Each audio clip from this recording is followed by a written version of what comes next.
Charlie Baker here in Springfield this morning. He's focusing on protecting victims of violent crimes as he finishes out his final term. He held a roundtable discussion on proposed legislation that would keep dangerous offenders behind bars while they await trial. Western Mass News reporter Preseda Landaverde joins us live now in studio with those details. Preseda?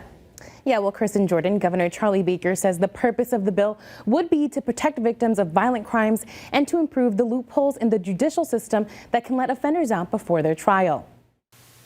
I'm hoping my testimony today will help make a change for individuals in the future. On Wednesday morning, Governor Charlie Baker and Lieutenant Governor Karen Polito held a roundtable discussion at the YWCA in Springfield to talk about a bill that would keep repeat offenders behind bars. The thing that I took away from every conversation I've ever had with people about this is they don't understand why the scales of justice tip so hard against them.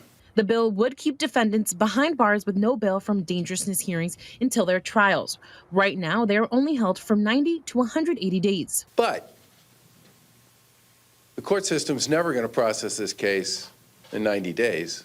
It's probably not going to process it in 180 days. During the discussions, Baker and Polito heard from survivors of domestic violence, as well as Springfield Police Commissioner Cheryl Clapprood, who highlighted the high-profile case of Stuart Weldon and how the proposed bill could have kept him behind bars. Stuart Weldon was placed on a GPS bracelet in February 2018, and his charges were felony charges. He had open felony charges at the time.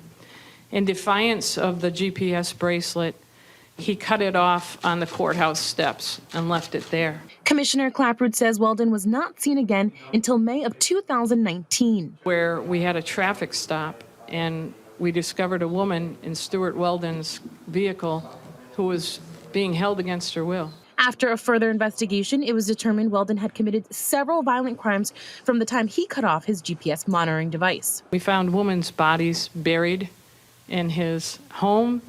There was a woman's body tied to a chair still in his cellar.